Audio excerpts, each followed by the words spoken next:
Prontinho, pessoal, estamos aqui com mais uma demanda de específicas de enfermagem. Antes eu gostaria de falar com vocês que estão no preparatório, né, do concurso aí que já está a portas. Sintam-se é, muito bem-vindos aqui, né? É uma alegria poder contar com vocês, os alunos que estão nessa batalha aí para o seu concurso tão esperado, um concurso público. Nós, quando engajamos em algo, a gente quer ter a possibilidade de um emprego, de um salário, né? No final do mês, onde você possa contar com aquilo ali. Isso é importante para você se sentir vitorioso na prestação de contas que você mesmo se dá. Então, você faz uma matrícula para um curso técnico de enfermagem, enfermeiro, e às vezes você não sabe se está no caminho certo, tem N dificuldades financeiras, né? De situações que não que interferem na sua vida pessoal particular, na sua vida social e também, por que não, na sua vida profissional. Concurso público é o que eu geralmente, assim, não é nem questão de indicar, é o mais coerente. Estudar para concurso público para que você tenha aí uma certeza de que os seus familiares, eles vão contar com você na necessidade e você vai contar com você mesmo. Então, para você passar num concurso público, obviamente, você vai ter a condição, né? Vai procurar ter a condição de estar preparado para ele. Nós estamos aí com um concurso, com vários concursos da prefeitura, mas tem muita gente que simplesmente diz que não vai fazer porque paga pouco, porque não vale a pena, é longe. Concurso é uma forma também de você praticar, de você desenvolver habilidades, de você estar preparada para aquele que você tanto almeja no futuro. De repente você tem aí um sonho, né, fazer o preparatório para o concurso da EBC e passar na EBC. Mas por que você não começa de baixo, né? Claro que você pode sim fazer o concurso da EBC e passar assim de cara, de primeira oportunidade, né? Mas pode ser que não aconteça. Então, quando você se prepara com outras bancas, se prepara com N situações e formas de preparo com professores experientes, professores que têm vivência, né?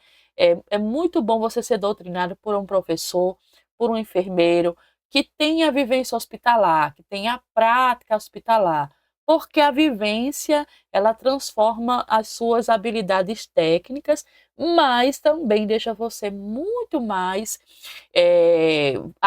aguçado quando você interage na parte é, específica no sentido aí da teoria. Você vê a teoria, você imagina a prática, e quando você faz as suas práticas, você imagina a teoria. Então é importante você ter o seu primeiro emprego realmente baseado naquilo que você aprendeu, para você desenvolver suas habilidades e ter realmente mais respaldo para você ensinar. Então, quando você aprende com professores qualificados que têm um manejo, então, que ele consiga desenvolver essa habilidade em forma de aula, fica bem melhor para vocês. É um dos conselhos que eu dou. Mas tem muita gente boa preparando para concurso e você também pode se preparar sozinho. Mas um guia pode levar você aí na sua batalha vencida, tá? Eu estou começando aqui a interagir com vocês nessas específicas para ajudar você a impulsionar você a se preparar cada vez mais. Nós vamos ter, se você não sabe, né? Nós vamos ter situações aí de próximos concursos de extremoz e de Nísia Floresta, tá certo? Que está com previsão aí, tem iminência de qualquer momento saírem os seus devidos embates para você começar a lutar e pensar qual deles eu vou fazer todos, né? E temos aí também a proposta da EBSER nacional, então você tem que se preparar. Não adianta, quando sair eu vou estudar. Não, você já tem que começar um planejamento de agora e traçar esse plano. Se você diz assim, eu quero começar a trabalhar para ganhar minha grana, mas está difícil agora, então trace um plano para você projetar essa grana. Não, quero começar a estudar para começar um concurso, para fazer um preparatório. Você já está errado. Você tem que fazer um preparatório já com plano em mente, tá certo? Se você não revisou, eu já disponibilizei várias aulas lá no nosso portal, né? Que a gente tem da interatividade do preparatório. Tem muito aluno que não acessou, tem muito aluno que não revisa, tem muito conteúdo bom que você pode revisar e pode também no grupo tirar dúvidas com os colegas, fazer uma interação assim de forma produtiva. Isso é importante para você. A gente mal vê isso aí, né? Aqui e acolá tem muitos alunos. Larissa é uma que divulga muita coisa lá e é bom para vocês também. Se vocês têm um conhecimento um pouco mais vasto, divulga isso aí no grupo, porque já faz com que o colega vá catando ali, né, informações e ele possa também desenvolver suas práticas, né, de habilidades de estudo, tá bom? Eu trouxe para vocês hoje aqui algo muito importante. Eu tenho pessoas aqui que estão com dúvidas se deve ou não fazer preparatórios futuros e se deve ou não, então, fazer os concursos municipais, concursos pequenos. A vantagem de você fazer concursos como esse de Goianinha, pessoal, tantos os outros do município, como tem aí de João Pessoa, né, de Fortaleza, tem muitos concursos em Recife, para vocês fazerem também. Então, vocês vão entender uma seguinte coisa: quando você faz concursos em pequenas prefeituras, a, a quantidade de pessoas é bem menor do que você fazer um concurso público aí para a EBSER nacional, né? Não tem sombra de dúvidas. Então, é mais uma estratégia para você ter uma vantagem. Quando você é conhecedor daquela localidade que você mora, ali nas proximidades, também já é uma vantagem para você, porque você vai conhecer mais ali do entorno do que pode ser solicitado na banca, porque você vai trabalhar justamente com aquilo que você conhece. Eu sei quantas UBSs tem por aqui, quantas unidades de referência para determinadas doenças, por exemplo. Então, vai ser melhor também para eu entender sobre isso. Quando se faz um concurso, fosse um concurso somente para entrar no Valfredo Gugel, você sabe o que é um hospital Alfredo Gugel, né? Então, quando faz um concurso da EBSER, você vai lembrar o quê? Do Hospital Onofre Lopes, da Maternidade Januário Cico. E você sabe que eles são 2 pontos de referência aqui no nosso estado do Rio Grande do Norte. Então, é importante que você também se desdobre para entender o que você está fazendo. Você faz um concurso, não sabe nem do que significa prefeitura, nem estado, fica difícil você realmente entender o que você quer, tá? Então, quando você faz um concurso municipal, você está trabalhando para o município, né? Um município ali daquela localidade. Então, o município de Goianinha, município de Extremóis, município de Nísia Floresta, e assim vai. Então, você tem essa situação que você está trabalhando para aquele município. Então, enquanto município, você tem que ter uma forma de abordagem e que você consiga desmistificar isso aí e aprender a trabalhar a parte administrativa da enfermagem. Por quê? Quando você vai, por exemplo, se você for trabalhar como técnico de enfermagem ou enfermeiro no UBS, você vai precisar saber trabalhar em equipe, não é verdade? E você vai precisar, além de saber trabalhar em equipe, você vai ter a noção administrativa da enfermagem, que é feita através de um enfermeiro, e vai saber qual é o seu lugar naquela situação. Então, vamos lá. Não sei por onde começar, eu preciso entender basicamente a parte administrativa da enfermagem. Vou fazer um concurso para o município e, por exemplo, vou passar e fui chamado para uma UBS. UBS é município. Então, você está trabalhando na UBS. Quem é soberano de quem e quais são as específicas, tanto para técnico como para enfermeiro, e assim vai, né? Quando você trabalha no OBS, a parte administrativa real é da enfermagem, tá? A enfermagem, ela comanda essa parte aí das noções administrativas. E dentro das noções administrativas, qual é o papel do técnico de enfermagem? Então, a gente tem que entender isso aí para eu poder desenvolver uma boa prova. Às vezes, na prova, ela vem pedindo a você as qualificações de cada um dos seus profissionais. E você não sabe desenvolver porque você não sabe o trabalho de cada um. Então, por isso, eu já comecei aqui traçando essa particularidade para vocês e fazendo o seguinte: nós já estamos aí com Goianinha, Goianinha está a portas. Não tem muita coisa para se estudar, gente. É tudo aquilo que vocês viram da enfermagem. Tá bem tranquila a banca, né? Então, a parte específica não tem muita coisa, não. A parte SUS também, porque ela é relativa dentro das específicas de enfermagem. Então, com certeza vai cair muito sobre doenças, doenças epidemiológicas, vacina, né? Vai cair muito sobre o calendário atualizado, vai cair muito como as regras de estabelecimento de vacinas, como essa vacina deve ser distribuída para a rede de frios, quem pode, quem não pode tomar determinadas vacinas, as divisões, né? E o que mais cai, obviamente, em relação à vacina é para que ela serve e aprazamento. Então, você já tem uma ideia aí, basicamente, do que é uma situação de prefeitura, entende? Porque a banca vai cobrar para você o que a prefeitura mais trabalha. Então, eu tenho vacinas, eu tenho o trabalho em equipe, eu tenho as formas de preconização que estabilizam a promoção de saúde, que é quando o paciente procura um OBS por conta de uma dor, por conta de uma situação ali aguda, e ele vai procurar um atendimento para posteriormente ele se cuidar. Então, é um trabalho em equipe e eu já fico mais esperta ali do que vai pedir na minha banca, né? Obviamente, vocês viram aí várias aulas de português, né? Vocês tiveram a oportunidade de revisar português sempre, ó, traçando ali a parte mais básica, gente. É incrível que ainda tem pessoas que não sabem escrever a própria palavra enfermagem. Eu recebo vários alunos que ainda não sabem escrever o básico do português. Então, como você sabe que a regra é clara e que você tem que ter pelo menos uma boa comunicação, o que é que particularmente vai cair dentro da específica de enfermagem em se tratando do português?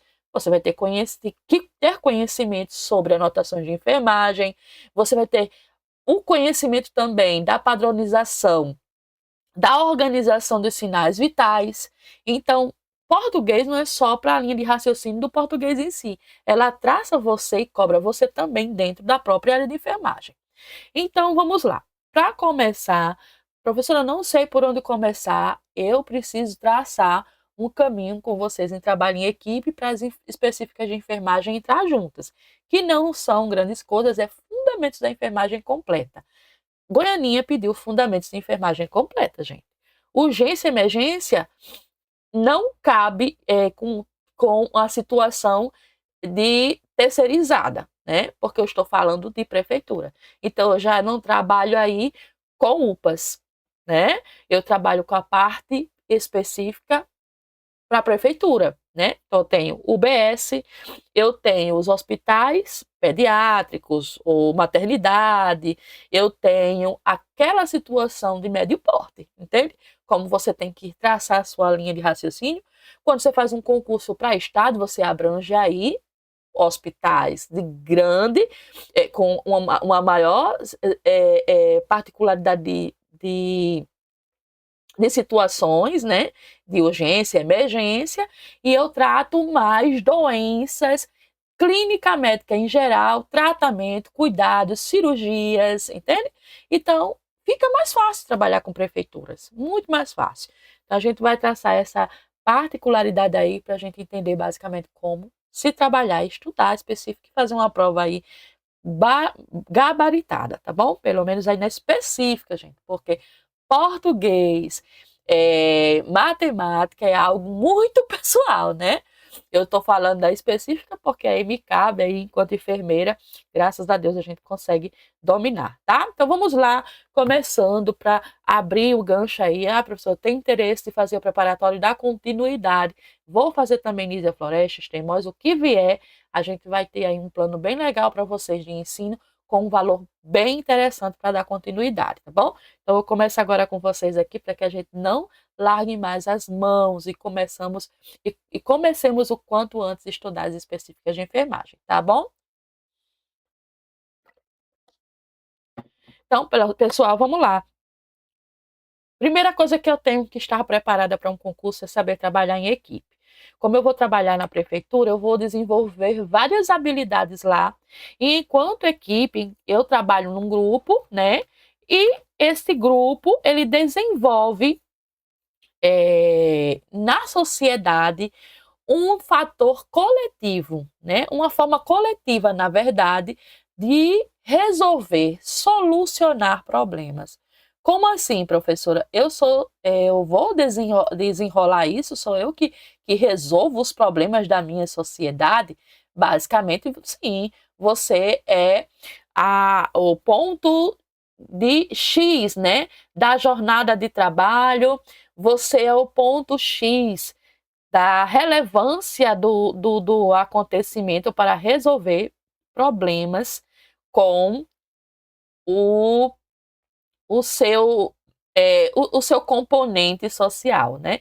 Então, você está trabalhando ali com a sociedade, então você trabalha em equipe para se esforçar coletivamente e desenvolver habilidades para que eu tenha problemas em solução. Então, existem vários tipos de trabalho em equipe que eu preciso, enquanto concurseiros, lembrar quais são esses tipos, tá?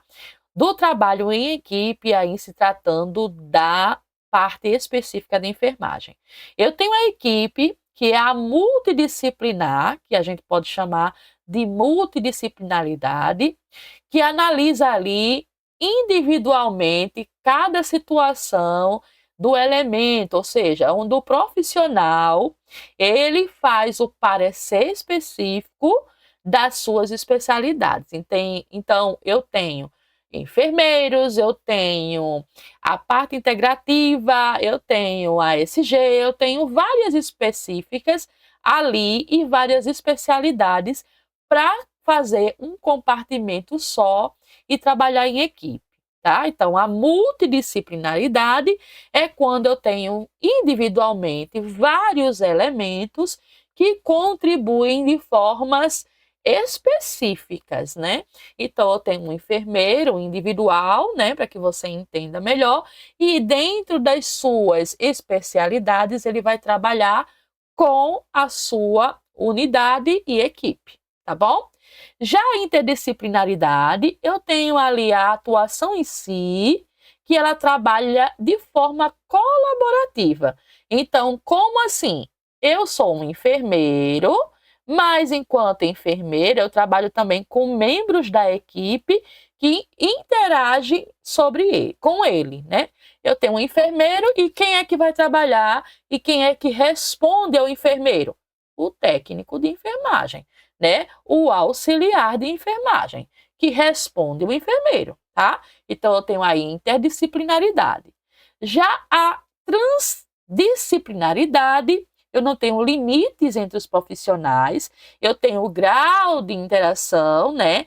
Único, totalizante, ou seja, é quando ele interage com o outro, o enfermeiro interage com o técnico, que interage com o auxiliar, que interagem, né, com o médico, que interagem com a recepção, que interagem com o ASG. Então, eu tenho ali vários tipos de trabalho em equipe. A transdisciplinaridade, ela transcende um buscando o auxílio do outro e um trabalho em equipe. Então, vamos dizer que numa prova de concurso, eu fale lá, tem uma questão onde a questão diga, por exemplo, o enfermeiro estava em seu trabalho, houve necessidade de transferência do paciente para que o mesmo fosse transportado até a unidade hospitalar mais próxima. Que tipo de trabalho em equipe ali, né, foi estabelecido? Eu tive um enfermeiro que vai precisar do auxílio de quem? De um transporte, né?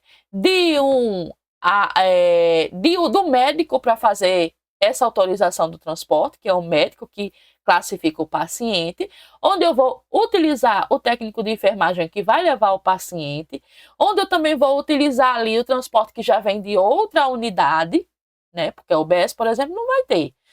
Onde eu vou precisar também de um maqueiro, onde eu vou precisar também de um motorista. Então, eu tenho o quê? Eu tenho a transdisciplinaridade. Eu tenho aí vários profissionais inseridos.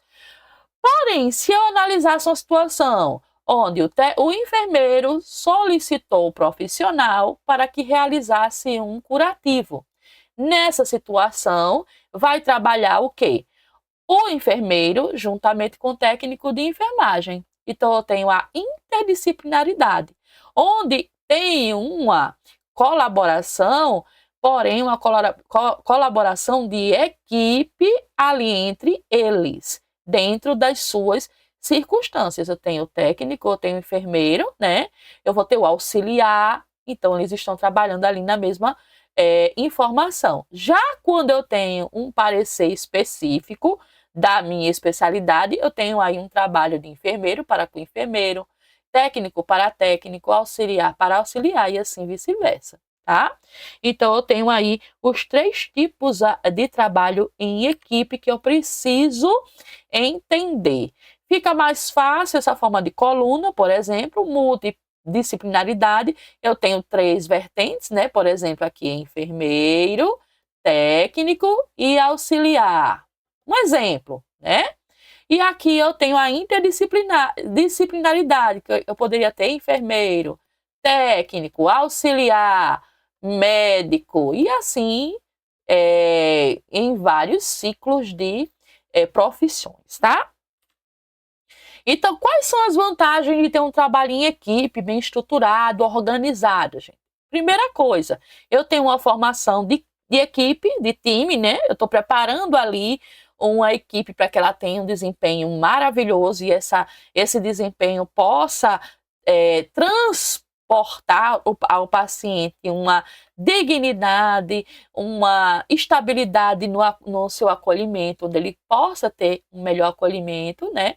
Sem falar que eu também tenho as trocas de conhecimento e experiências e informações, quando você trabalha em equipe com enfermeiros, com médicos, com recepcionista, com todas as situações ali de conhecimento, você vai aprender um com os outros. Então, é uma vantagem você trabalhar em equipe, tá?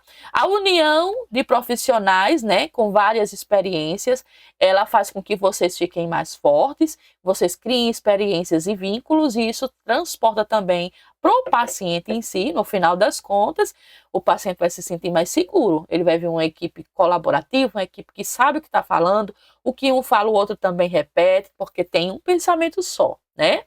Você também tem a colaboração, né, de diferentes áreas. O técnico não trabalha sozinho, ele também precisa de uma supervisão, então o enfermeiro está para supervisionar, assim como o enfermeiro não trabalha sozinho, porque ele também precisa do técnico para lhe auxiliar, ele é o seu técnico, ele é o seu braço direito, né?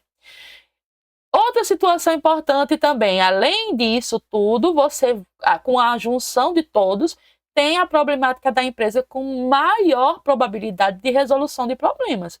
Quando um pensa é bom, 10 pensando então nem se fala, né?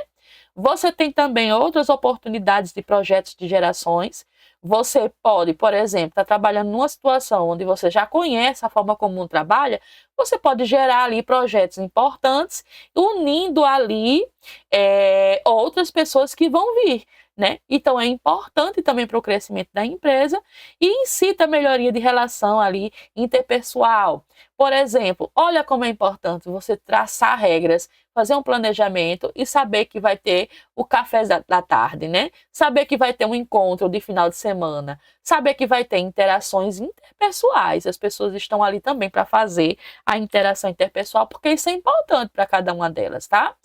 Também faz acelerar a realização dos projetos e construção de resultados. Eu tenho um enfermeiro que ele vai fazer açaí, por exemplo, né? E a saia a gente faz, sabe que é a sistematização da atenção da enfermagem, o cuidado, né?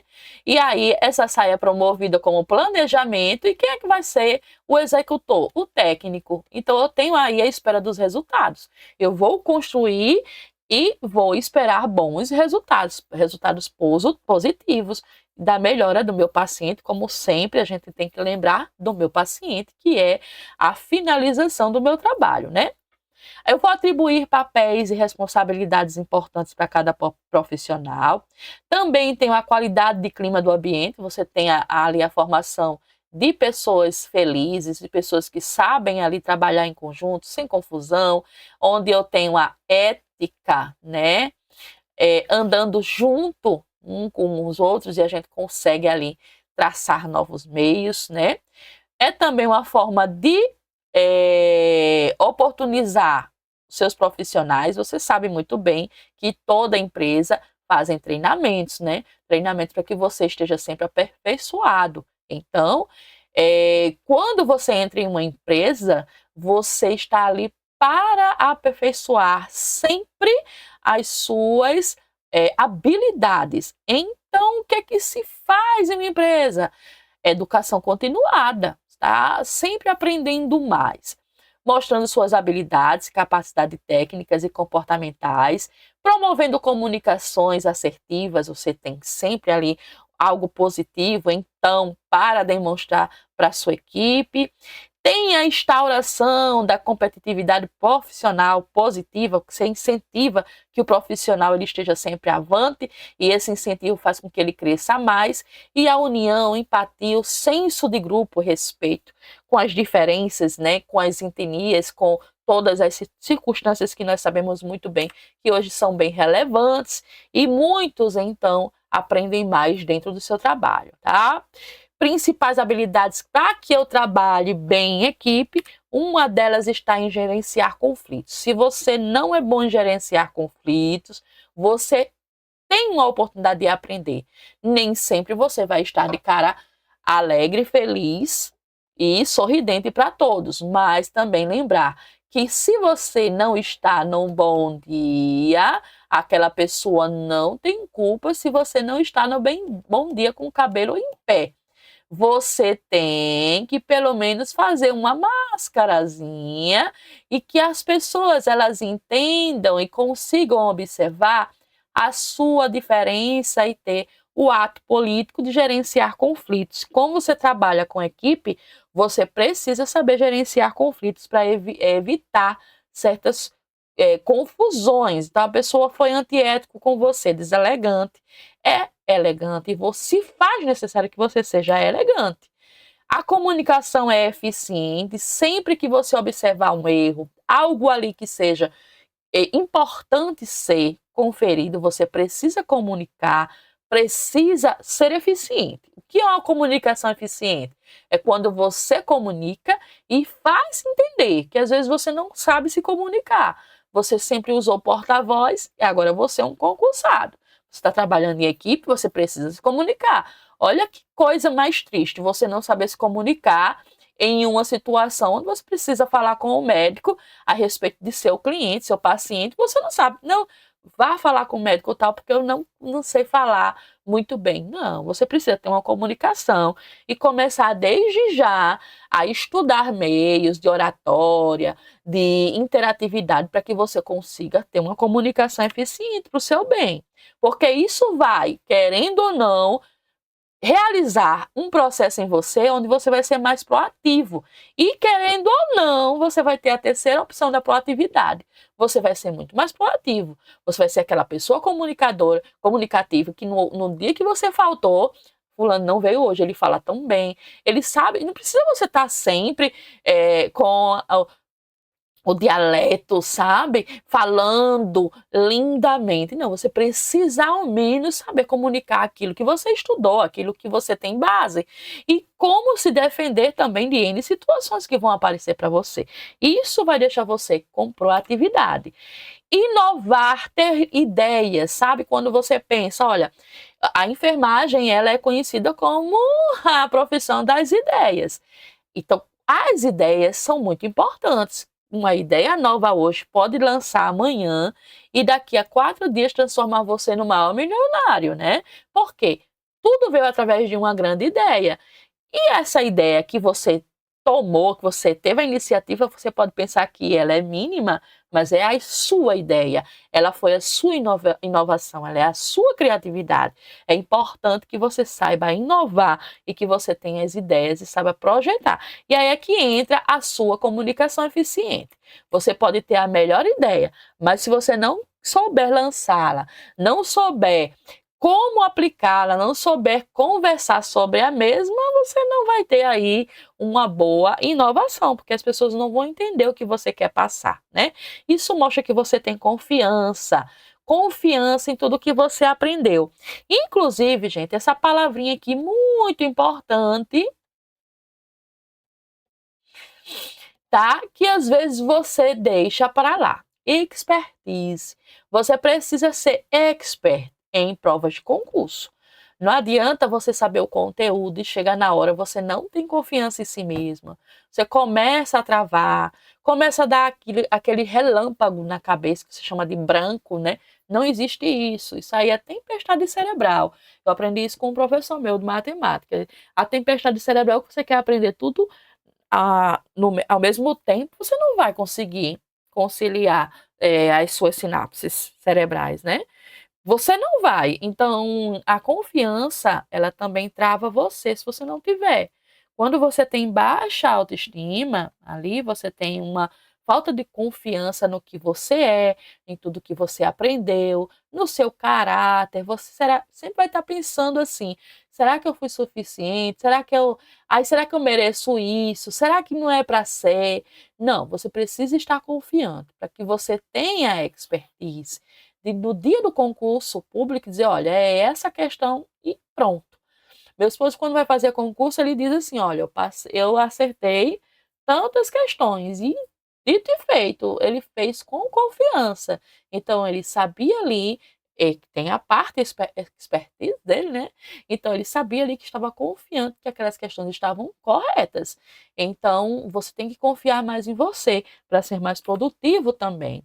Isso vai te dar respeito, até aí a situação 6, e todas as pessoas vão ter respeito por você, porque você tem confiança naquilo que você fala, naquilo que você examina, naquilo que você solicita, naquilo que você comunica, né? Então isso traz para você respeito, tá?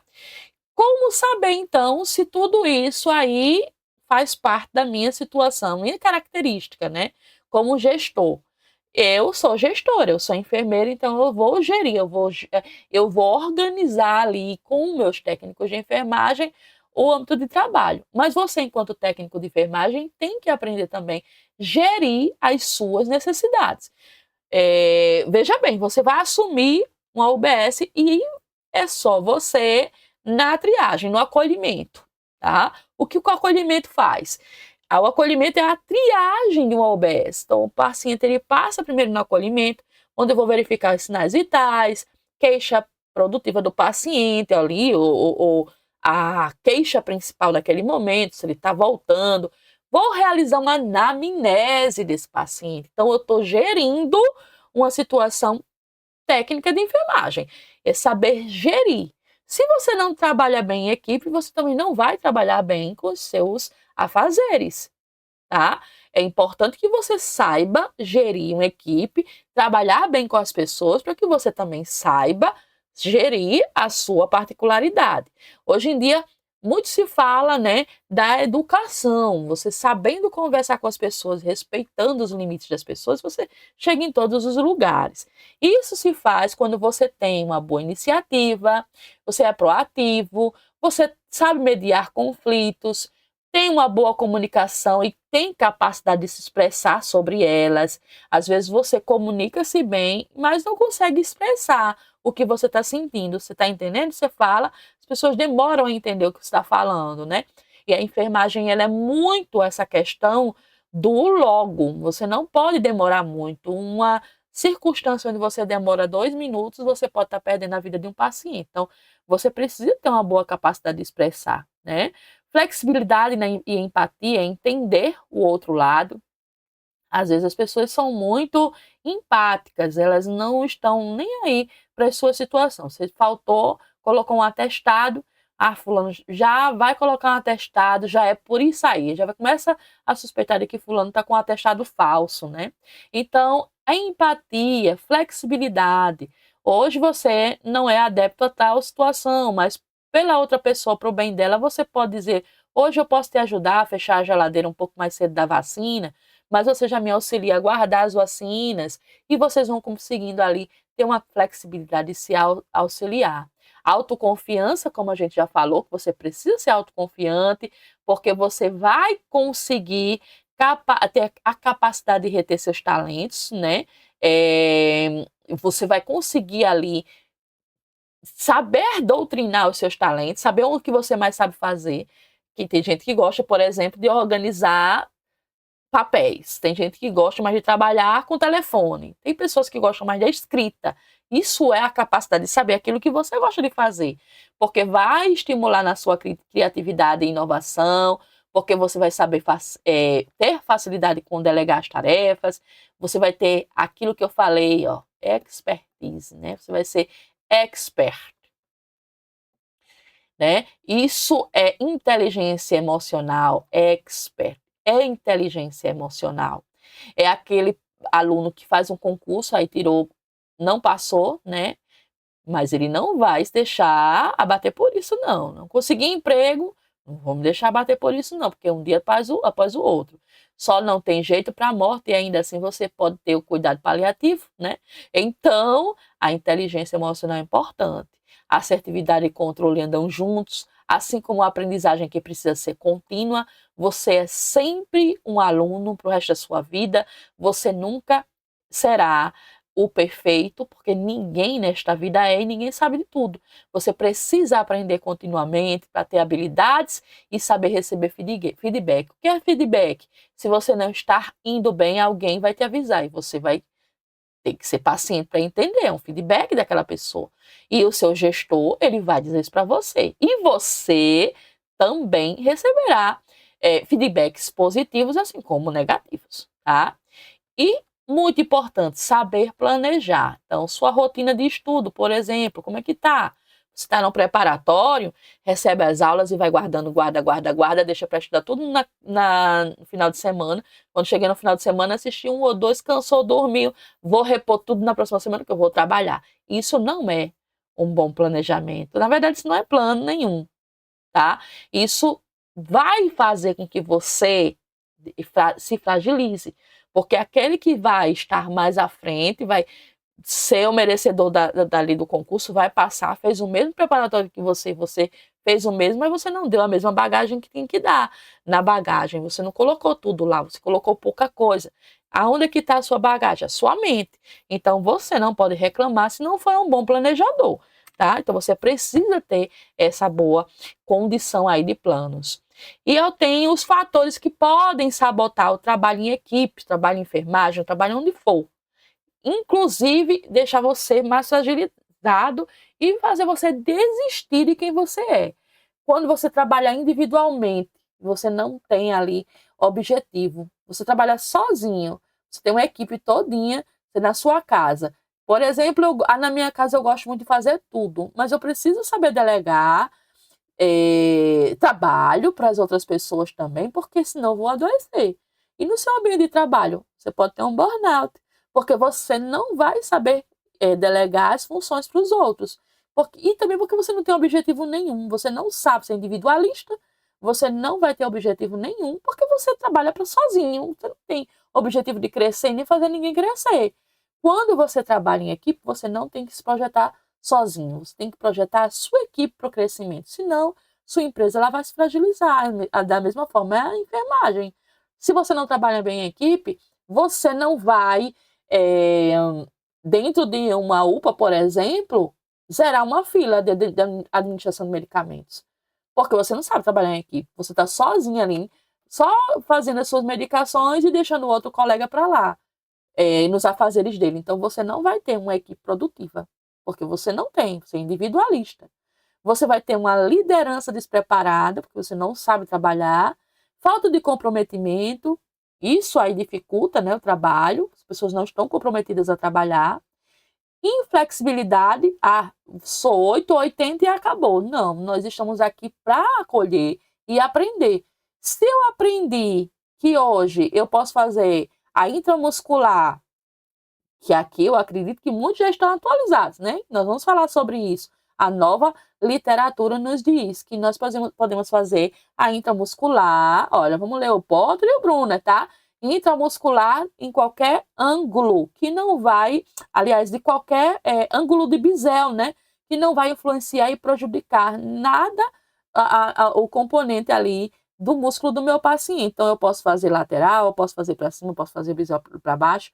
E isso é uma comunicação que precisa ser feita. Se eu sou inflexível em relação a isso, como eu vou sabotar a enfermagem? Eu vou sabotar o trabalho da equipe, porque a equipe está querendo se atualizar, mas eu não.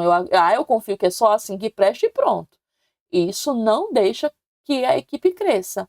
A comunicação é ineficiente porque você não sabe falar e nem se comportar diante dela. Por exemplo, o caso que eu acabei de falar, de relatar, mas você não sabe, você não tem base, você não tem, não sabe onde foi. Não, porque eu vi num vídeo, mas cadê o vídeo? Tem base, tem ciência, está aplicado. Você tem uma comunicação ineficiente. Não tem como ser confiável. As pessoas não vão confiar no que você está dizendo. E isso vai fazer com que você tenha problemas, tá? Desvalorização do trabalho do colega, você está sempre colocando o colega para baixo, desestimula ele e também desestimula os demais, porque as pessoas vão ter medo de trabalhar com você e você não vai ter energia o suficiente para incentivar no ensino. Falta de sinergia do grupo, né? Porque as pessoas vão estar ali se debatendo, as pessoas estão desvalorizadas, então elas vão guardar para si as mensagens que aprendeu, que recebeu, porque elas não vão confiar nelas. Então a sinergia do grupo quebra, as pessoas não têm mais empatia umas com as outras, começa a desorganização, começam a falar de um outro aqui, falar do outro lá. É muito triste quando você trabalha com um grupo onde as pessoas estão falando pelas costas, que você sabe que fulaninho disse que você não é competente, que você não sabe fazer tal coisa. Então isso é uma sinergia ali sabotada, que foi imputada também graças ao fator desestimulante da equipe, tá? E eu preciso estimular isso, e eu preciso saber as formas corretas de estimular, sempre trabalhando com dinâmica, fazendo exercícios pontuais, com o meu tutor, com o meu técnico, com o meu enfermeiro, para ali eu conhecer melhor os funcionários, comemorando sempre as metas que foram alcançadas, estipulando e ressaltando o papel do trabalho em equipe da enfermagem, ou qualquer um deles, porque eu estou fazendo com que as pessoas elas cresçam. Então eu preciso ter esse estímulo, né? E esse trabalho da equipe, ela faz uma conclusão final, que é gerar resultados positivos. Eu preciso agregar valores profissionais a mim mesmo e também para o meu componente. Eu tenho desenvolvimento pessoal, melhoro a qualidade de vida de forma em geral, tanto no meu ambiente de trabalho, no ambiente de trabalho do meu colega, do meu colega não multidisciplinar, né, que é aquele colega que está ali com outras funções, e eu tenho uma conclusão positiva, fazendo com que eu tenha um crescimento ali orgânico, saboroso, onde eu tenha mais certeza do que eu quero e que eu realmente reconheça que é um serviço árduo, mas se trabalhar em equipe, eu tenho ali a solução dos meus problemas, tá? A gestão de conflitos depende de cada um de nós. Se o nosso gestor, por exemplo, você tem um gestor que ele não consegue gerir esses conflitos e pode isso aí na prova vir cair para você, lembre-se que existem as ouvidorias. A ética da enfermagem, ela diz que você precisa entrar em acordo, as pessoas precisam ser éticas, precisam ser mais comunicativas, entender o lado do outro. Isso é gestão de conflitos e gera também a gestão da organização, deixando o lado negativo ou disfuncional, né, de uma forma que eu tenha ali uma situação organizada. Claro que eu tenho ali um conflito na organização, isso aí vai ser negativo para mim. Então, por exemplo, Eu tenho aqui algumas perguntas que podem ser elaboradas na sua prova de concurso ali, da forma ética, gestão de qualidade, né? Que eu tenho a parte administrativa ali para sanar. Aqui eu tenho, em uma organização, conflito é negativo ou disfuncional? Tá? Você acha que eu tenho necessidade de fazer o conflito acontecer? Esse conflito, pessoal, ele vai acontecer, tá? Você pode ter um conflito, por exemplo, a nível de política ou a nível de religião, é um conflito, mas não necessariamente esse conflito ele venha a ser algo ali disfuncional. Eu preciso ter uma positividade também daquilo ali, eu não posso só tirar coisas ruins. É um fenômeno que eu não vou poder evitar, é inevitável. Todos nós temos conflitos internos, de políticas, de forma de aprendizagem, porque o caráter é formado eticamente da sua forma, da sua família, então você gerou ali aquele caráter que outras pessoas têm. Porém, é necessário que a gestão compreenda isso, fazendo com que eles possam ter vantagens e não tirar disso aí efeitos com danos que sejam diminuídos ou anulados dentro da sua produtividade, tá? Eu preciso, enquanto técnico, enquanto enfermeiro, identificar isso aí para que eu cause situações que agreguem no meu trabalho e não, pelo contrário, torne algo negativo. Eu posso também ter essa gestão de conflitos positiva, não necessariamente negativa. Então, isso é importante para que você coordene isso aí, tá? Existem os estilos de gestão de conflito que a gente vai aprendendo com o tempo, e na ética da enfermagem, nós temos o comprometimento, efetivando ali a situação da evitação e evitamento. Então, eu tenho um compromisso, e se eu agregar evitar, eu vou ter a acomodação, e essa acomodação não vai fazer com que eu supere. Eu não posso ter competitividade, eu tenho que ter amenização e a colaboração, porque assim eu consigo andar juntos e motivar o meu colega de trabalho para que ele cresça junto. Então, como é esse comprometimento? Eu tenho um compromisso. Todas as partes envolvidas, elas estão ali para fazer o quê? Elas vão dar as mãos umas às outras e caminhar numa direção de solução do conflito. Então, você tem uma situação ali de um paciente, por exemplo, que ele veio de uma unidade e, não faz aqui esse exame e pronto, e acabou-se. Porque ele precisa de uma declaração que vem lá de sei da onde, e aí chegou já um conflito, porque não faz e pronto, e acabou-se. Mas aí o outro colega já diz assim, não, eu acho que a gente pode abrir uma exceção, até porque família tal, fulana tal, conseguiu fazer, então não custa nada caminhar na mesma direção, e você não ser o 8 e 80 e dizer que sempre é um lado negativo.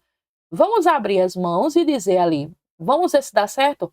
Fazer isso acontecer, isso faz eu ter uma evitação, né? Evitamento que chama das partes envolvidas, que não encarem o conflito, fazendo disso aí uma opção, que ao invés de reconhecer, de tentar solucionar, você quebre isso.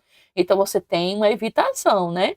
Quando você se acomoda, tem a acomodação, a suavização, eu tenho o quê? Uma das partes que abre mão de suas crenças e faz com que a outra parte, né, tenha uma vitória, porque você desistiu e não teve nenhuma solução do problema que levou ao conflito, pelo contrário.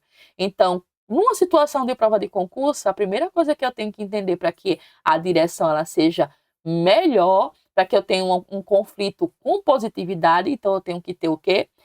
A solução no comprometimento ali do embate. Eu preciso ter o comprometimento de serviço. Nunca vou evitar e não vou me acomodar. Eu vou ter o comprometimento para que a causa ela tenha empatia. E tanto o lado direito como esquerdo vão ter os dois lados e vão caminhar juntos, tá? Isso é a batalha que eu tenho que aprender dia a dia. A competição é quando uma das partes ela tem ali a sua força do poder, tá? E a outra, ela tem uma modalidade que perde, né? Ou a causa ganha pelas frustrações, aí tem a sensação de vingança, sempre que fulano ganha, as conversas dele são sempre as melhores, então eu não quero nem papo mais. E para me vingar, quando ele vier pedir minha ajuda, nem que ele nem venha, porque eu não vou ajudar. Então, só a competição, que tem muito, né, em todas as áreas, tá? A competição faz com que você trabalhe de forma errada, antiética, porque você está ali sempre colocando você como o dono da situação e aquela pessoa não é nada, né? Já a amenização, ela vai buscar ali as diferenças e também as semelhanças, de forma que vai acolher, vou unir o componente emocional do conflito e tentar relevar. Não leva a dizer que nenhum é melhor que o outro. Tem ali uma situação de resolução para o conflito ele ser resolvido de forma eficaz. Então, eu preciso do quê? Da colaboração, né? Que é a cooperativa e a solução do conflito, para, em comum acordos, eu ter a vitória daquela equipe, que no final das contas, quem vai ganhar com isso? O paciente. O paciente, ele é o que vai, de verdade, sair ali com a solução maior. Se você tiver uma equipe antiética, você tem o paciente perdendo com essa situação, tá?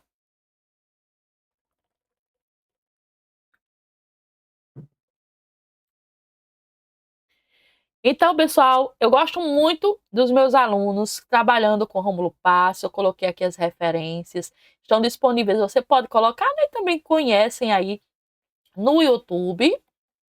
Quem não segue ainda Rômulo Passos, tem outros professores também muito interessantes que vocês podem colocar, mas aqui eu tirei das referências aí dos materiais de Rômulo Passos e vocês podem desenvolver ali várias estratégias de preparatório também através deste professor que muito tem a ensinar para vocês, tá bom?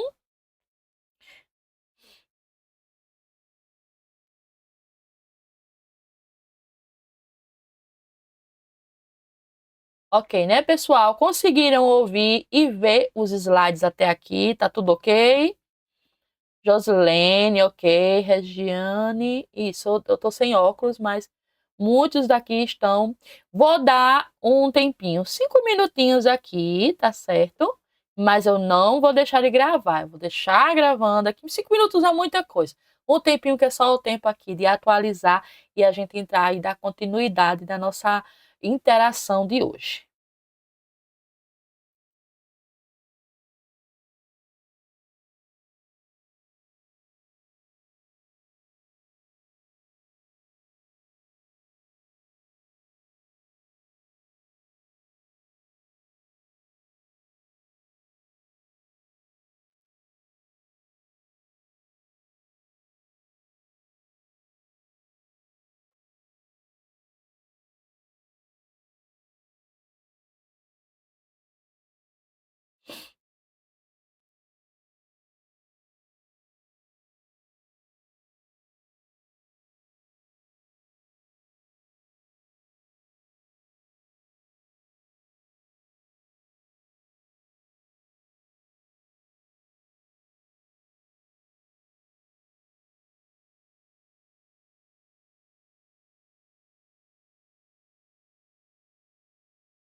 Pronto, pessoal, voltei aqui. Vamos dar continuidade, nós vamos conversar agora, entrar, né, numa revisão, vamos entender como as bancas, né, a banca IDIB vai trabalhar com vocês que estão aí se preparando para a Goianinha. Tem outros concursos que estão para vir, então deixa eu dar um aviso aqui para vocês, tá? Aqueles que quiserem continuar, que têm interesse em receber material, estarmos com essas aulas aí que eu vou publicando, gravadas para vocês. Se quiserem ter mais interação até os próximos meses, vocês que estão aqui conosco vai ter aí uma possibilidade de continuar com um valor bem em conta, tá? Para que possamos manter o grupo e poder colocar materiais, aulas aqui, com professores bem engajados, né, com a necessidade que vocês precisam. Nós vamos ter outros concursos municipais, tirando aí Goianinha, que eu espero que dê tudo certo para vocês. Eu estou contando com a aprovação de vocês. Eu quero muito ter os nossos alunos com nível de aprovação bem elevado. Nós temos alunos aí da CESAP que estão aguardando ser chamados. E não percam as esperanças, porque nós temos muitos anos para que isso aconteça. Você pode ser o próximo, você pode ser mais um aí vitorioso. E eu trouxe para vocês aqui vamos dizer assim, um preparatório, um bolso que você vai levar ali, você pode imprimir, eu já disponibilizei no grupo, para vocês entenderem basicamente um resumo do que a Banca IDIB quer que você aprenda. É um resumo do que a Banca IDIB quer que você relembre, para que você possa fazer uma boa prova. Então, nesse resumo que eu coloquei aqui, é aonde você vai lançar, nós vamos lançar planejamento de estratégia de concurso, de estudo, para colocar as específicas no bolso, literalmente, assim como esse PDF que eu coloquei para vocês. Vocês podem imprimir bem pouquinho ali para dar aquela revisada e fazer, olha, de uma forma de colocar as específicas no bolso. Sabe quando você tem aquele feeling, faz o concurso e diz assim, já botei no bolso isso aqui, porque eu tenho certeza que eu fiz uma boa prova. Porque não tem bicho de 7 cabeças. É entender. O bicho de 7 cabeças é aprender, na verdade, e entender o que você aprendeu. Se você não aprendeu, aí realmente vira um bicho de 7 cabeças e você vai ter problemas, tá? Então, todo mundo tá vendo a bonequinha aí, dizendo que tem o nome, que tem preparatório para vocês e as específicas de enfermagem, todo mundo está conseguindo ver? Me coloca só aquela mãozinha aí, acho que a Regiane já colocou, então, beleza. Se apareceu para um, é porque tá ok, tá tudo ok. E se respondeu é porque está ouvindo bem, né? Gabrielizinha tá aí, saudade de vocês, viu, Geísia? Sempre conosco, essas meninas lindas. Olha aí, Gabriele, mais uma vez. Então, vamos lá, meninas e meninos, que nós temos meninos aqui também. Laricinha, um beijo. Então, vamos lá. Deixa eu passar para vocês e vamos começar a entender como é o nosso planejamento aí das específicas de enfermagem. Como é que eu vou trabalhar com vocês, como é que vocês devem estudar. Não precisa pegar aquele livro, porque não dá tempo. Não vai dar tempo. Se você começou a estudar final do ano passado, já perdeu tempo. Livro é para você estudar durante o curso. Livro é para você estudar durante o curso e permanecer estudando. Vai estudar para concurso, pegou um livro desta grossura, tu não vai aprender nada e vai perder tempo. Tem que ir direto ao ponto, tá? Então, direto ao ponto, vou mostrando aqui para vocês o que é que nós podemos estudar para separar aí no grupo um material bem legal para continuarmos nas específicas de enfermagem, ok? Então, vamos lá. Esse material que você vai levar para o bolso, que você vai imprimir, que você vai, com certeza, aprender muito aqui, tá? Primeira coisa que eu tenho que lembrar a vocês, gente, sinais vitais caem em concurso? Cai em concurso. Eu preciso saber o que é, né? O que são os sinais vitais. Muitos dos meus alunos, às vezes, eu pego um aluno, por exemplo, no estágio, e esse aluno, ele vem falar dos sinais vitais para mim como se estivesse falando dos sinais vitais pela primeira vez na vida dele. E que ele aprendeu ali na primeira vez. Por quê? Porque ele está vendo na prática. Tudo na prática fica mais fácil, gente. É sério. Eu digo uma coisa para você. Quer fazer um bom concurso? Vá para um campo de estágio vigiado. Tem alunos meus que iam comigo para a UPA, quando foi fazer uma prova de N situações aí que eles vão fazer para a vida, eles lembraram logo da UPA, porque eles tiveram vivência. Ah, professora, mas eu paguei o estágio pela escola, pela faculdade, mas não é a mesma coisa. Hoje em dia a gente tem um estágio assim muito migrado, muito pequeno, muito peculiar, né? E nós temos que aprender no desenvolver mesmo da prática, do pega, sabe, o paciente, leva, transporta, segue com o paciente ali durante dias, isso faz de você uma vivência. E aí o que o aluno chegava para mim e dizia de sinais vitais? É a temperatura, é a frequência respiratória, é isso e aquilo. Não, pessoal. Eu tenho que dizer para você, a primeira coisa, para você aprender sobre sinais vitais é que você tem que entender a palavra, realmente, sabe? A palavra, eu tenho uma característica palpável. E eu tenho uma característica que não necessariamente ela é palpável, assim, eu não consigo ver. Ele não está com tanta clareza. Você observa comigo que quando eu falo de sinais e sintomas, eu tenho duas classificações, vocês lembram? Sinais é tudo aquilo que eu consigo ver. Olha só essa bonequinha aqui, ó. Bem bonitinha. Eu já desenho ela quando vocês entregam tarefas. Eu desenho uma bonequinha, o nariz, aí coloco o chapéuzinho da enfermeira. Eu não desenho mal, viu, gente? Eu desenho bem. Isso aqui é só uma brincadeirinha. E aí, essa bonequinha, ela tem, vamos dizer que ela é igual aquela artista, né? A Sabrina Sato. Ela tem um sinal bem aqui. O sinal, você consegue ver o sinal? Consegue, você está vendo ali, é uma marca de nascença, é um sinal. Então, se você tem dúvidas sobre isso, sinal é tudo que você vê. Quando eu falo de sintomas, é tudo aquilo que essa enfermeira está dizendo. Ela está com um papelzinho pensando aqui, ó. Então, ela está falando para você. Ela tá sentindo um enjoo, ela está sentindo uma tontura, ela está sentindo um calor.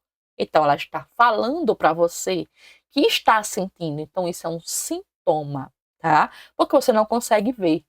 Apesar de que você pode observar que realmente é real. Ah, eu estou sentindo o meu corpo quente. Aí você vai ter a certeza disso aí através da temperatura. O paciente vai estar ou não tendo ali uma febre, tá?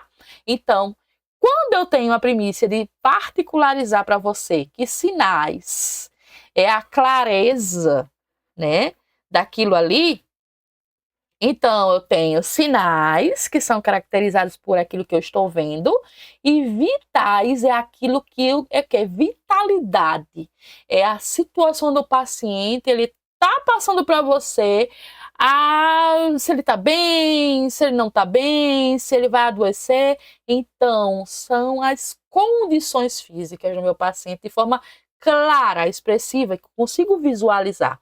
Então, são sinais vitais, vitais da vitalidade, da energia, tá? Fica mais claro assim para você. Então, como é que eu consigo visualizar isso? Através de vários sinais clínicos, que são temperatura, eu tenho uma temperatura de sinais vitais que eu posso verificar no meu paciente através de um termômetro.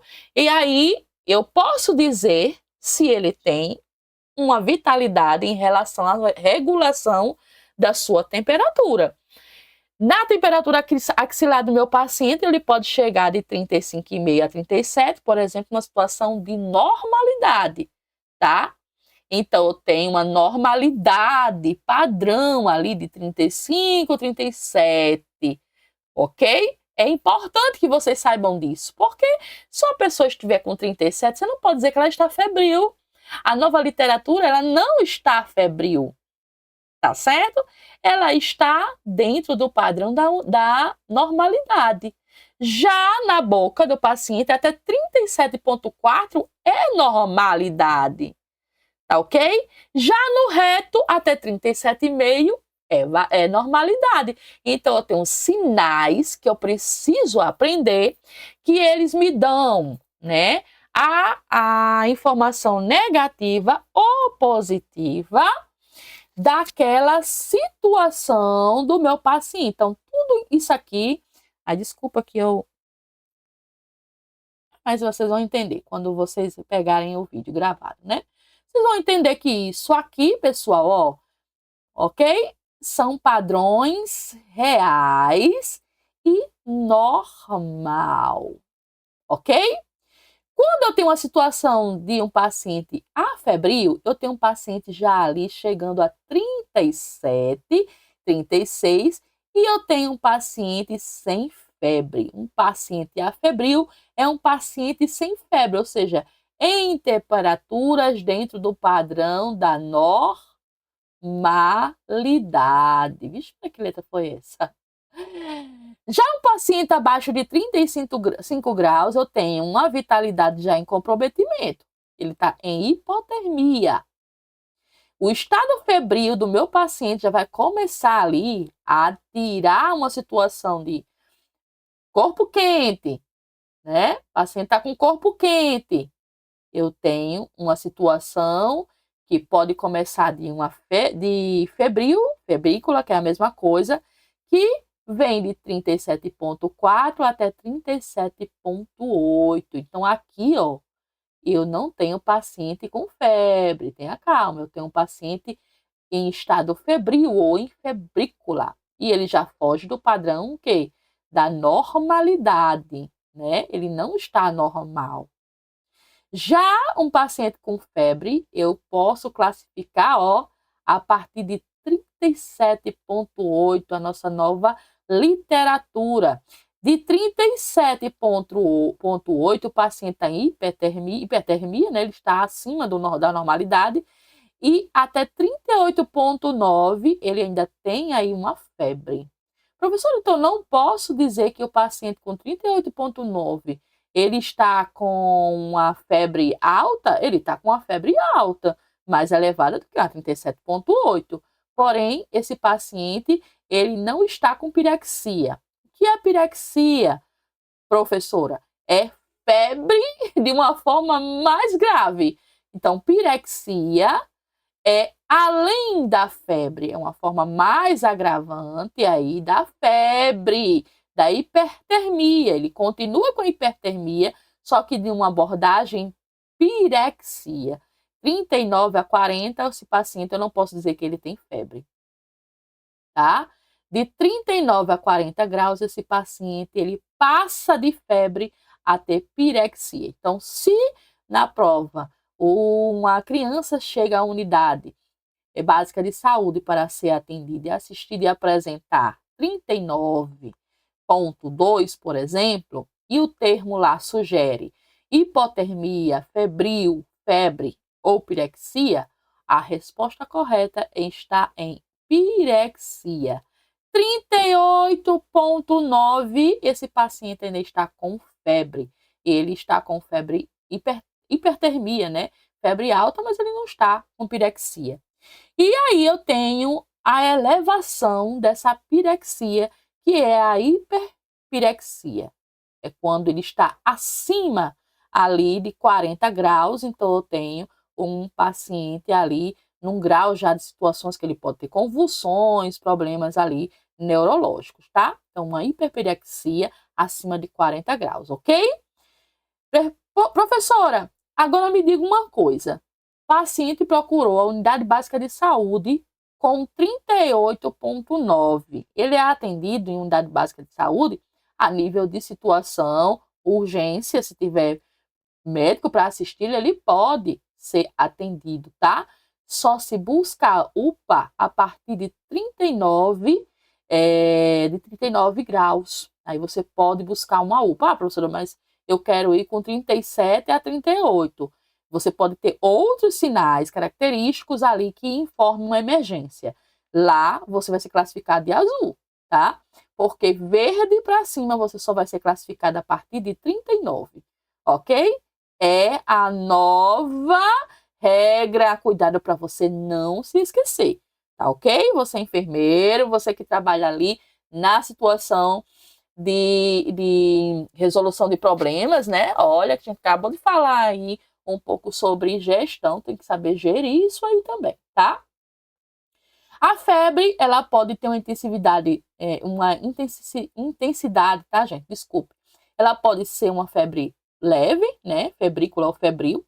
Ela também pode ser moderada, alta ou elevada, que a gente já começa aqui a partir de 38, quando eu tenho uma febre elevada, ok?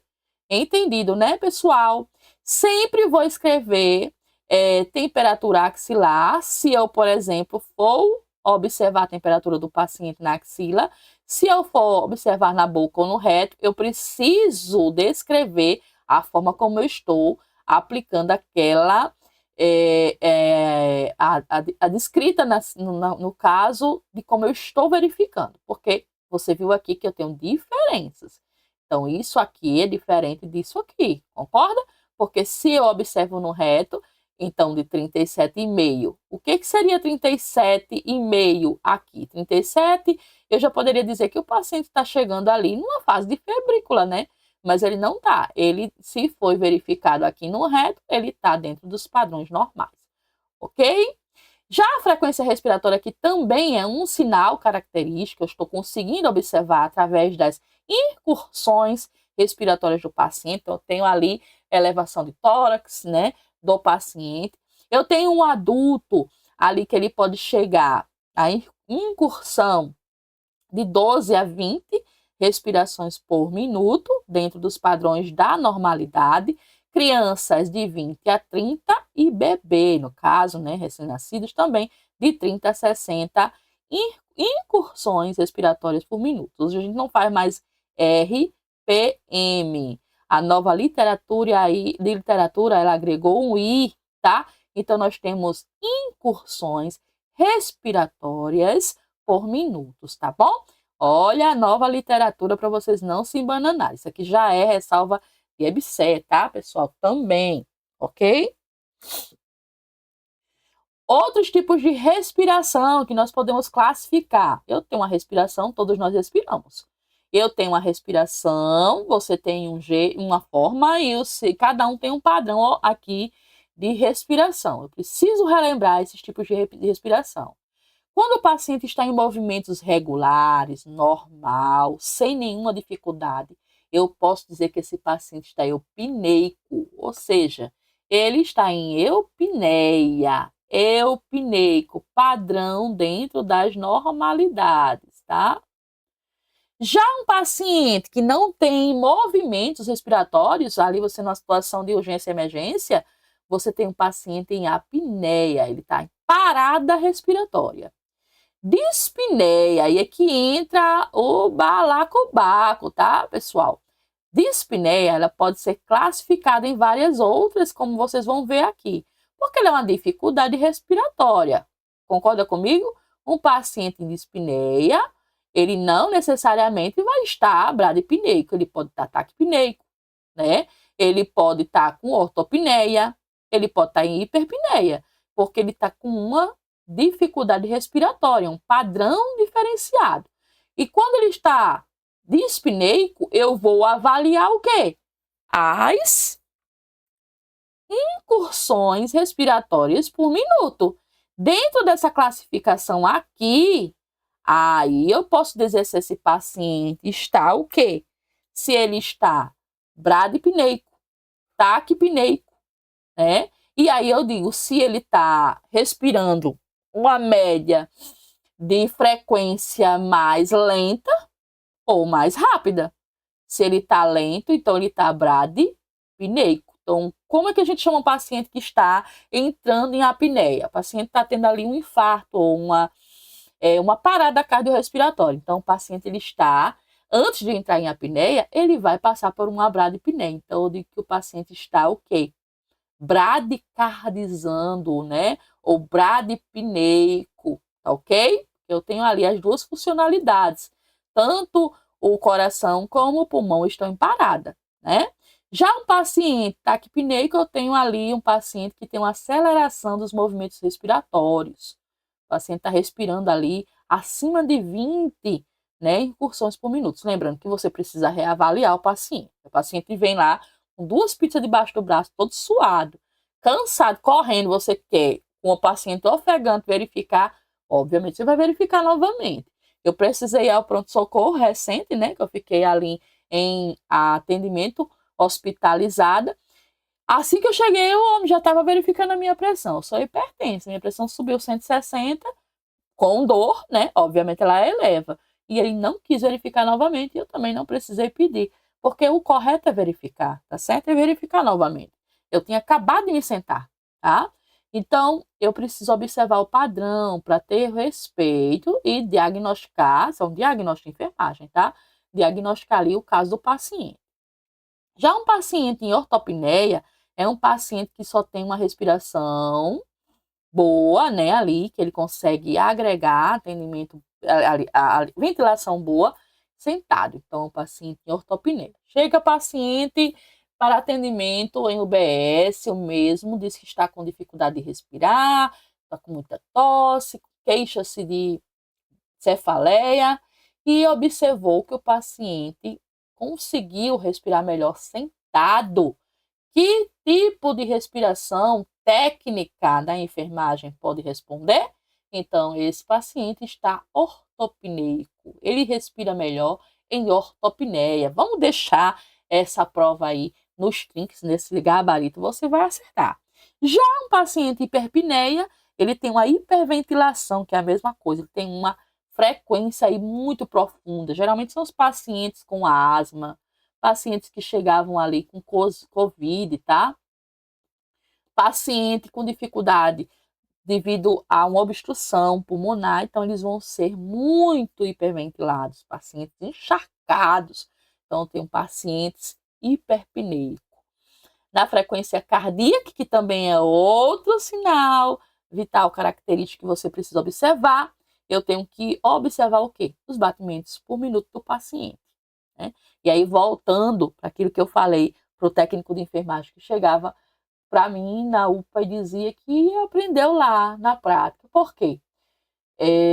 Quando eu colocava os meninos para observar os sinais vitais, e também os monitores observavam os sinais vitais, o paciente chegava com uma frequência cardíaca na observação, estava de boas, né? Paciente adulto aí com 70, 80 batimentos, tranquilo.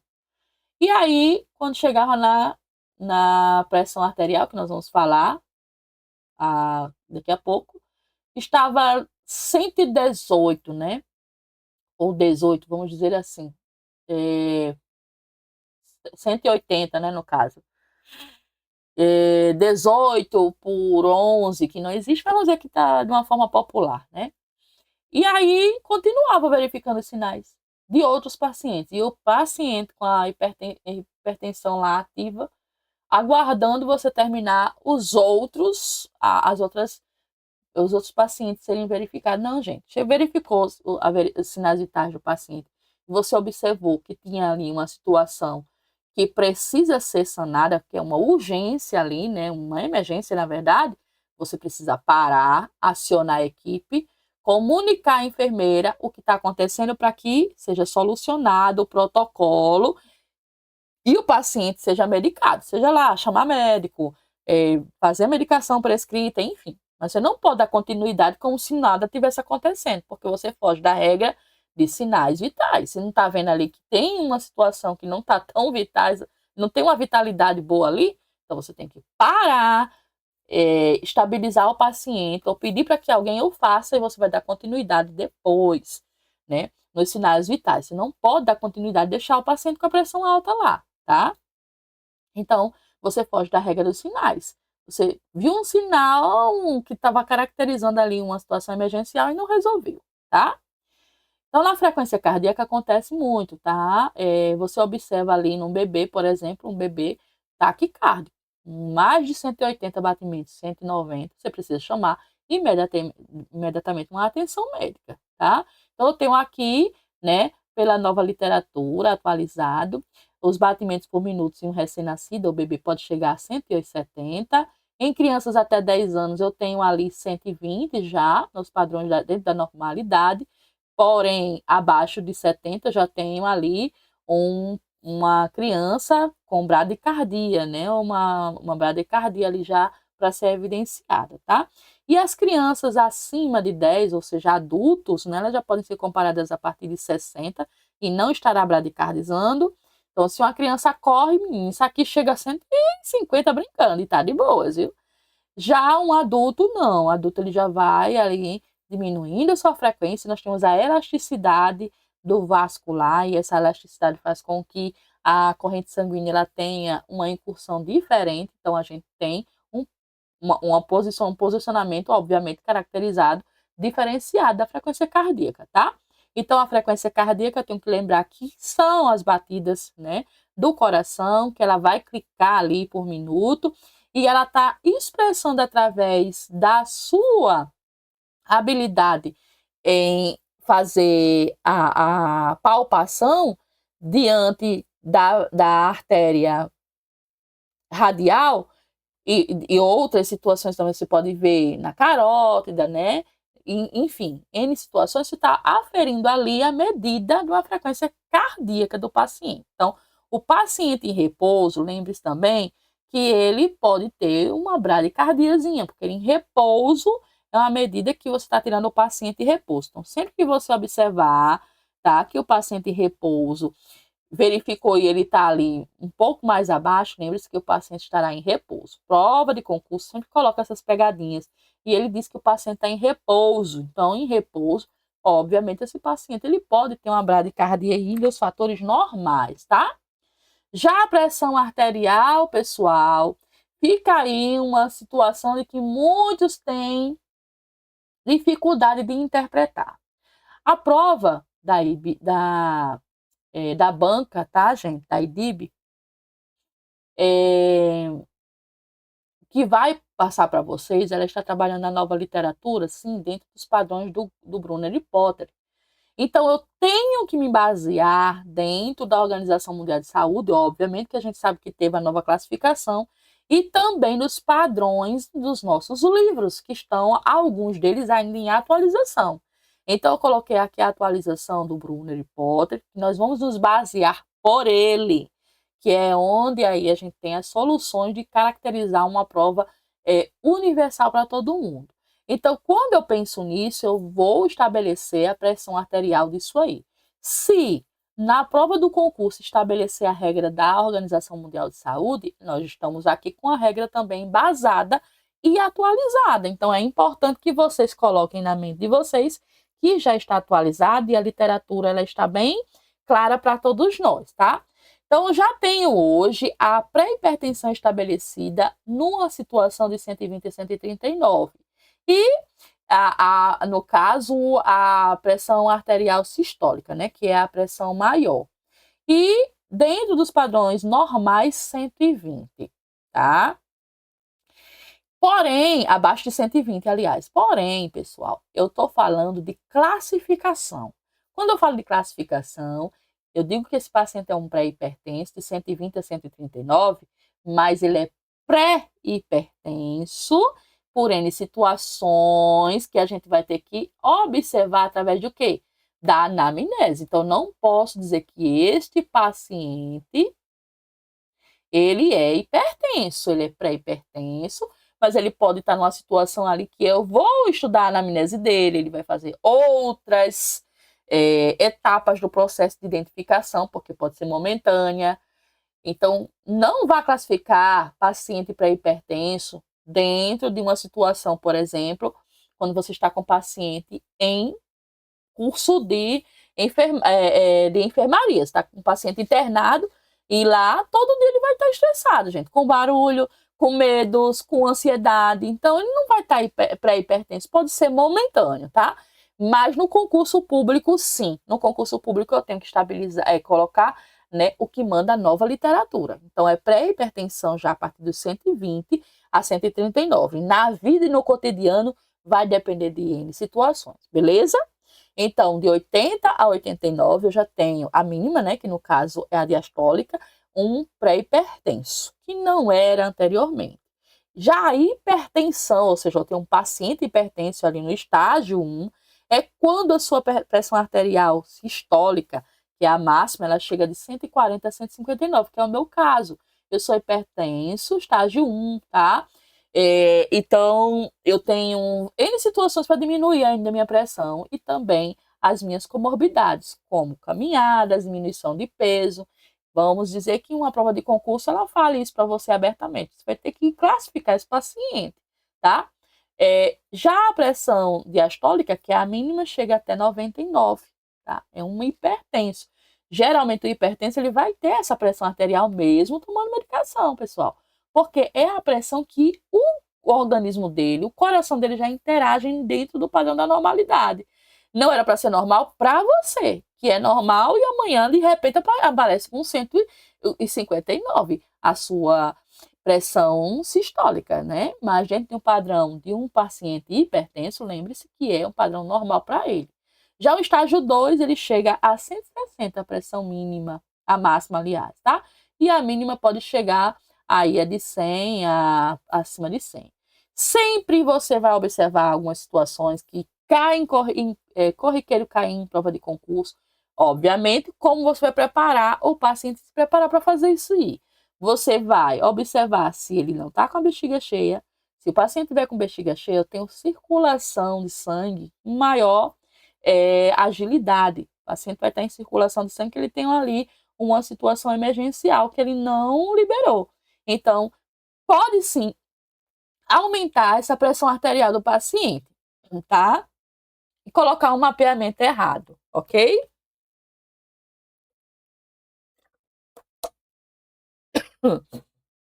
Já o paciente com as práticas de exercício físico também pode contribuir para alterar. Paciente que ingeriu bebida alcoólica, café, fumou, né? Ou fez algum uso de alimentos que possam, pimenta, por exemplo, ela vai aumentar isso aí. Então, é importante que você possa aferir novamente 30 minutos depois, tá?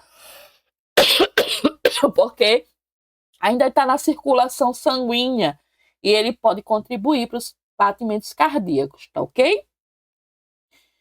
Se ele está sentindo alguma dor também, vai interferir e deixar esse paciente descansar de 5 a 10 minutos. É por isso que eu disse que é importante. O paciente chegou com queixa de dor, né?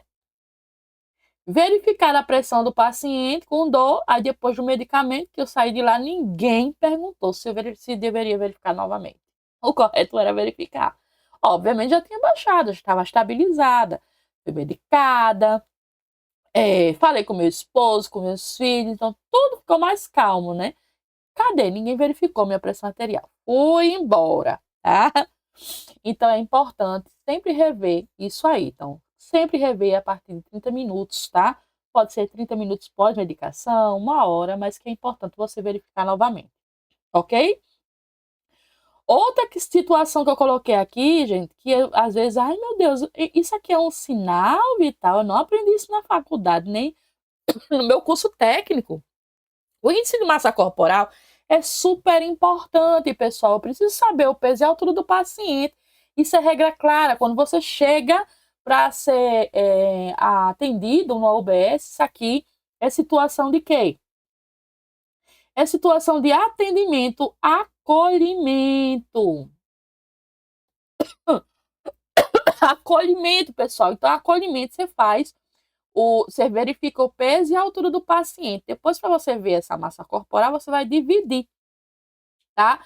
Dividir ela e vai dar ali uma situação de quilograma, né, ao quadrado. Então, você tem um índice de massa corporal. É importante que você saiba que também é uma classificação de sinais, tá?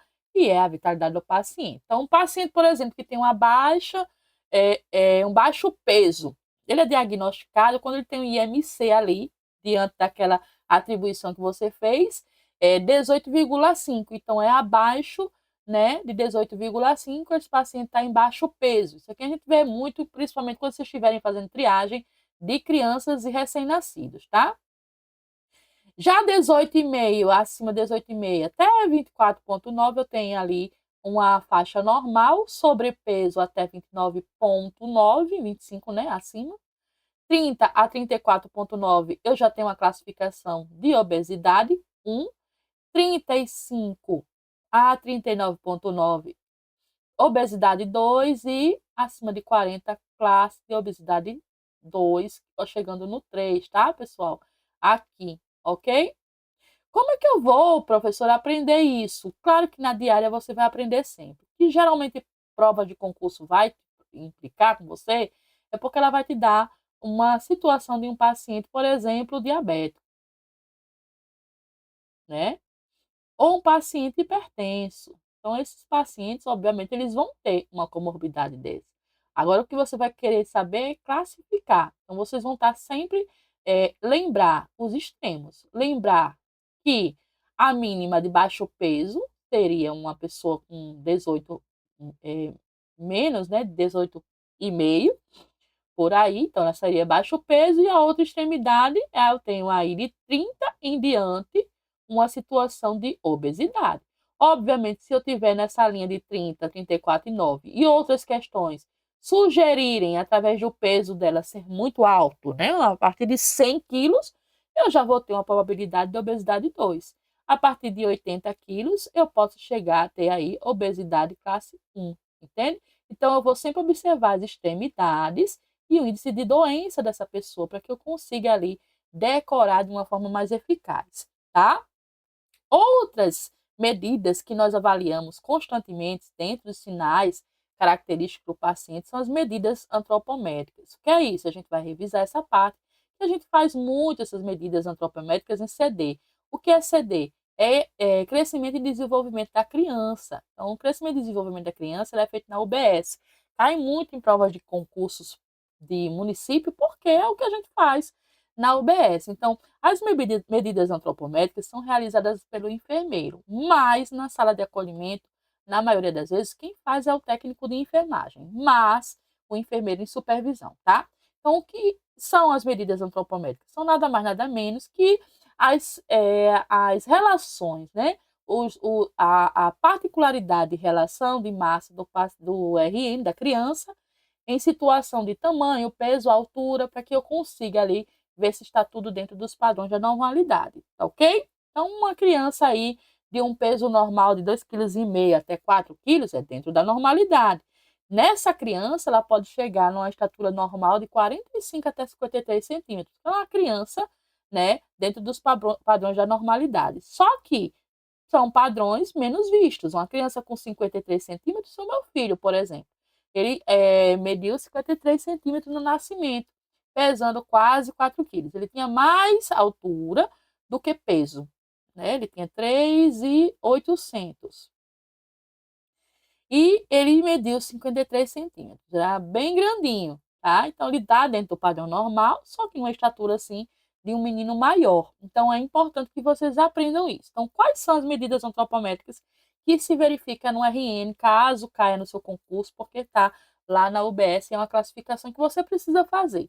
Primeira coisa, vai estabilizar o RN ou a criança, né? Até os 2 aninhos, 3 aninhos, a gente consegue, dependendo da situação, já fazer de forma em pé. Mas se a criança, um RN, né?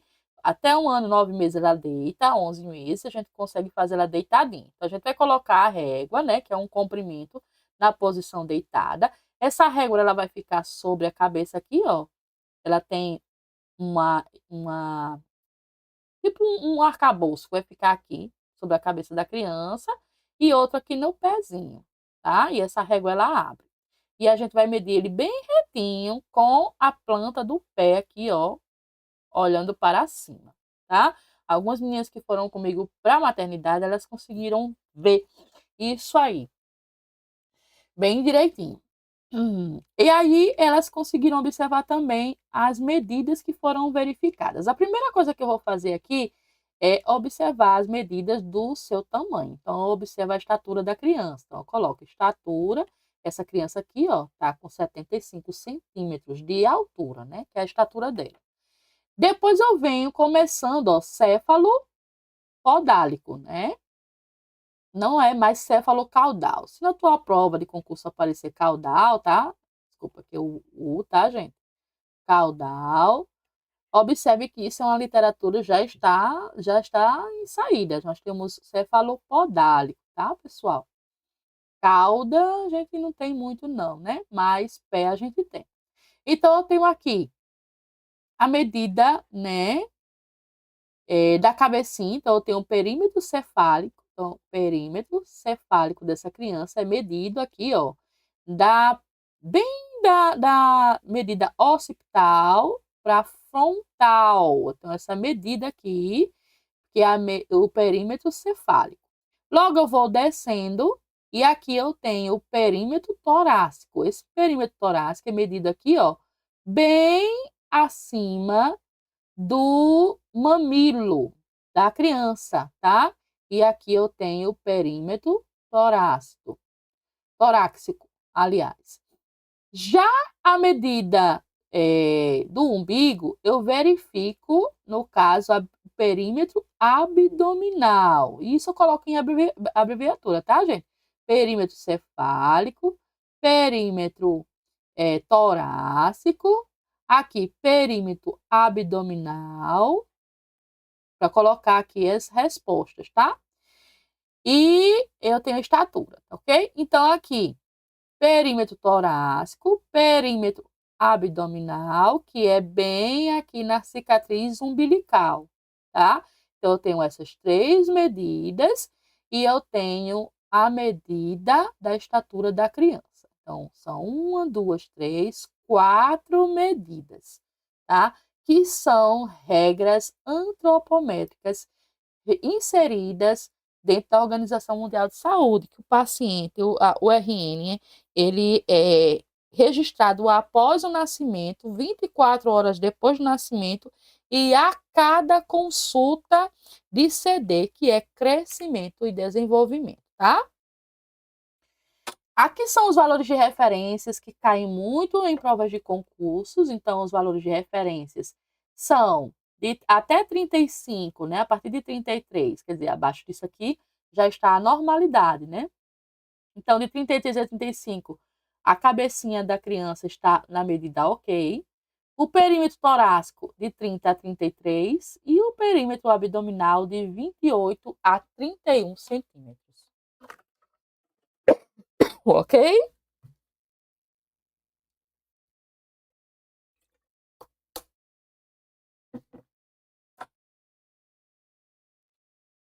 Outros exames também feitos no RN é o teste do pezinho, tá? Que é um exame realizado com as gotas do sangue. É importante que vocês aprendam isso aqui.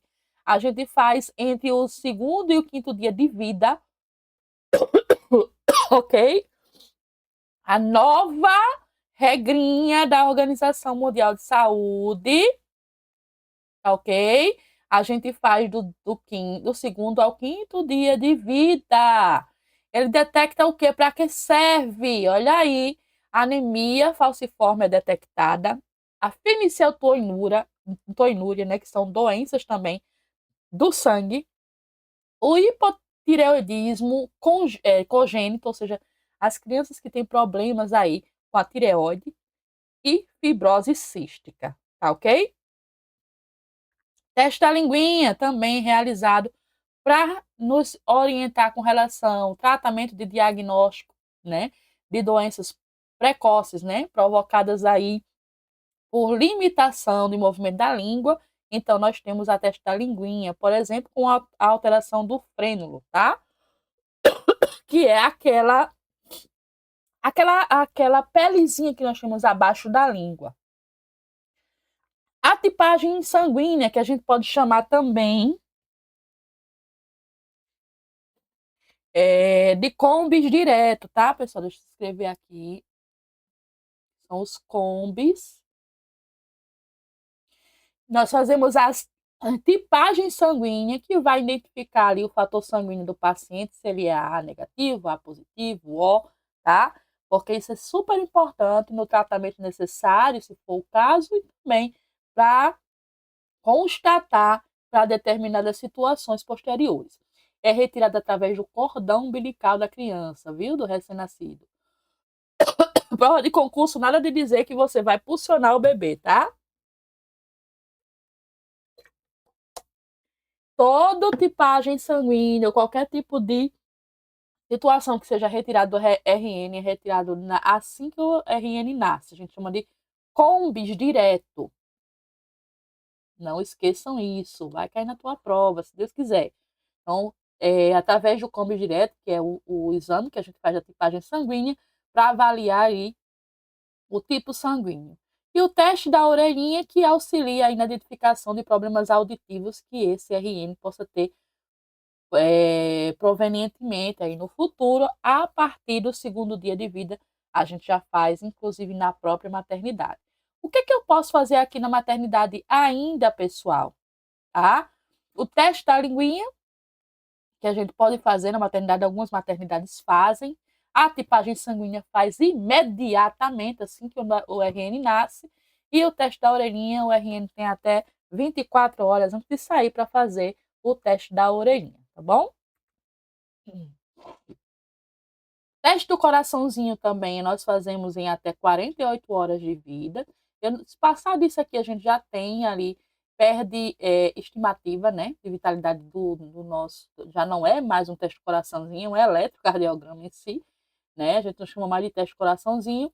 Vai ver, observar também a oxigenação daquele coração e se o bebê tem algum tipo de problema congênito cardíaco, tá? E observar o diagnóstico prognóstico. Eu tenho que lembrar que eu faço de 24 a 48 horas de vida ainda dentro da maternidade, tá? Saindo disso aí, ele não é mais um teste do coraçãozinho e se trata de um eletrocardiograma normal. Teste do olhinho também vai detectar aí série de doenças oculares, como retinoblastoma, catarata infantil, glaucoma, estrabismo, e ele é realizado a partir do segundo dia de vida, ok? Tem alguns recém-nascidos que fazem posteriormente. A gente consegue ainda fazer em algumas maternidades, mas se não fizer, ele pode fazer aí posteriormente no UBS ou até mesmo em uma outra situação que ele é na maternidade, voltando à maternidade para fazer, tá? Sempre a gente vai ter que lembrar que o tempo de gestação cai muito em concurso, porque a gente fala muito de gestantes, puérperas, né, e tudo mais, e a gente vai se basear que a gente vai continuar os estudos, vamos dar uma revisada nisso aqui, para dar continuidade nos estudos. Então, vamos ter que aprender a falar que o tempo de gestação, ele se baseia em concurso, falando para você em semanas. Então, até hoje a gente tem profissional da saúde que não sabe o que é de 1 a 4 semanas, de 5 a 6 a 8, porque o natural do ser humano, pessoal, é um nascimento de até 42 semanas. Se a gente colocasse para ele nascer até 9 meses, daria 40 semanas, e muitas mulheres queriam apressar a gravidez achando, já são 9 meses, eu preciso parir. Não. O nascimento maduro, normal, é até 42 semanas. Meu filho nasceu com 42 semanas, foi induzido, porque não queria nascer o menino, né? Mas ele nasceu com 42 semanas. Então, é por isso que eu preciso aprender essa tabelinha, a gente vai aprendendo bem direitinho quando formos falar sobre saúde da mulher. E também nós vamos ter a aprendizagem das regras dos 9, isso aqui é só para vocês guardarem o que vocês vão aprender sobre as regras de 9, de queimaturas. Vamos falar sobre o protocolo de Manchester, né? Lembrar o que é emergência, urgência, muito urgente, pouco urgente, níveis de coloração de pele, a escala de coma de Glasgow, que muitos técnicos de enfermagem precisam aprender, e essas aqui são as específicas da escala de coma de Glasgow, né? Os procedimentos para fazer. Lembrar o que é hipoglicemia, hiperglicemia, que são as situações de urgência e emergência, os quadrantes abdominais vão estar inseridos nas práticas que nós vamos observar aqui, assim como gasometria, que o técnico de enfermagem não precisa ler e entender, mas ele precisa saber o que é. Os 13 certos da medicação atualizado dentro do padrão, que chega a ser até 15 certos, medicações e suas vias, equivalências, cálculo de medicamentos, as questões dos cateteres, né? Muita gente chama de catéter, a gente se acostuma, né? Mas são cateter, né? Não tem acento no E.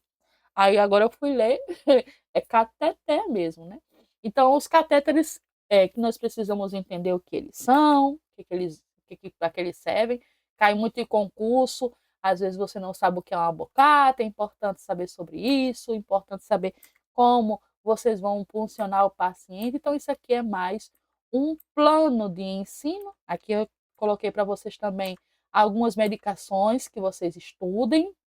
O que são medicações vasoativas, medicações anticoagulantes, analgésicas. Às vezes sai no concurso uma medicação, amiodarona, você não sabe nem o que ele é, não sabe para que serve, né? O paciente chegou à UPA, foi utilizar uma medicação, o mesmo estava apresentando vômitos em jato, aí aplicaram no paciente uma amiodarona, essa medicação é correta? Aí você vai, não sabe nem o que é correta, não é correta, né?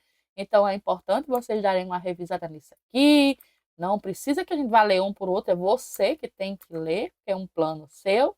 Estudar também sobre os carrinhos de urgência, na parte de urgência e emergência, quais são os meios de intervenções e posições do paciente, algumas siglas para vocês aprenderem a decorar para a vida.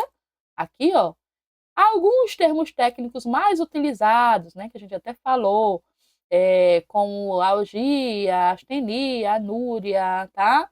Então é importante dar uma revisada, que pode cair em muitos concursos, vocês não têm essa revisão, então é importante para você. E dois, acho que mais de quatro situações de anotações de enfermagem inseridas para o técnico de enfermagem, exemplos, para vocês darem uma revisada. E aí, se vocês forem imprimir, vocês fazem com bastante folhas de impressão, né? Para que vocês consigam aí revisar o conteúdo, tá?